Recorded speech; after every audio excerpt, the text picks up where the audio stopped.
Šiandienos vaizdo įraše apžvelgsime Podcast Option brokerį ir išnagrinėsime, kaip šis brokeris yra reguliuojamas.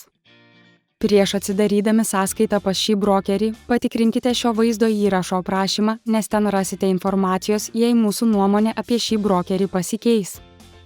Jei dar neturite sąskaitos pas šį brokerį, užsiregistravę pagal mūsų nuorodą gausite 50% indėlio premiją ir nemokamą demonstracinę sąskaitą.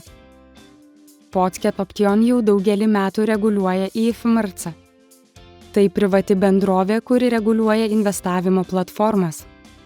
Praktiškai daugelis dvejetainių parinkčių brokerių siūlo šį sertifikatą, nes norint būti patvirtintam, tai reikia sumokėti ir praeiti pagrindinį patikrinimą. Štai kodėl Podcast Option nusprendė neatnaujinti šios licencijos ir gauti MISA sertifikatą, kuris garantuoja didesnį klientų saugumą. MISA yra Malavio valstybinė licencija. Bet kuri valstybinė licencija yra daug geresnė už privačią, nes joje tarpininkams nustatoma daug daugiau pareigų susijusių su klientų saugumu.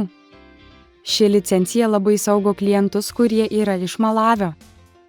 Jei negyvenate šiame regione, tuomet šis sertifikatas jums yra tik nuoroda, kad brokeris yra reguliuojamas ir atitinka visus saugumo reikalavimus. Bet kuris reguliuojamas brokeris privalo turėti kovos su pinigų plovimu politiką.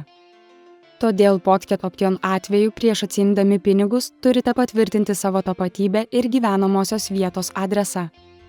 Patvirtinimui tereikia atsiųsti asmens tapatybės kortelės arba paso nuotrauką ir patvirtinti savo adresą komunalinių paslaugų sąskaitą, kurioje nurodytas jūsų adresas. Visada galite paprašyti savo banko išrašo, kad patvirtintumėte visą informaciją. Nepamirškite įnešti ir išsiimti pinigų tik iš sąskaitos, kuri yra registruota jūsų vardu.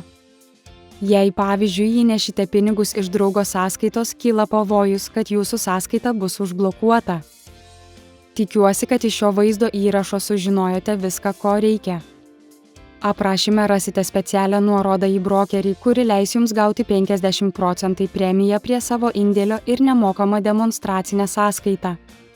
Jei jums patiko šis vaizdo įrašas, tuomet palikite kanalo prenumeratą, kad gautumėte naujausias naujienas iš investavimo pasaulio. Ačiū, kad žiūrėjote.